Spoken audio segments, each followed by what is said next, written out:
വെച്ച് വെച്ച് പുഷ്കരൻ ചേട്ടനെ പാട്ടൻ ചേട്ടൻ കുത്തിക്കൊന്നു. ഞാൻ അന്നേരെ പറഞ്ഞില്ലേ അമ്പലത്തിൽ പോണോ? ദേവി ബോധിച്ചതാ. അതാ ഈ ദുസ്വപ്നമൊക്കെ കാണുന്നത്. മോളെ പോട്ടെ. ഞാനാ മാണിക്ക് നീ വാതിലും പറഞ്ഞേ. എന്തുവാടി അവിടെ ഒരു ബഹളം?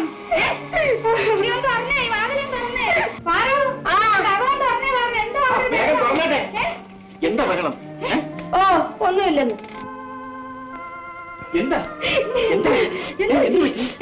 ഓ ഒന്നുമില്ല. ആ പാച്ചൻ പുഷ്കരനെ കുത്തിക്കൊന്നെന്ന് അവള് സ്വപ്നം കണ്ടു. ഓ അത്രേ ഉള്ളൂ. എന്തായാലും കൊച്ചുകുട്ടികളെ പോലെ സ്വപ്നവും നിലവിളിയും കഴിക്കുന്നത്. പറു കാലത്ത് ആ കനിയാനെ വിളിച്ച് ഒരു ചരടി ജപിച്ച് ഇവക്ക് കെട്ടണം. ആ ജപിച്ച് കെട്ടിക്കോളാം. നിങ്ങൾ പോയി കിടന്നുറങ്ങ്.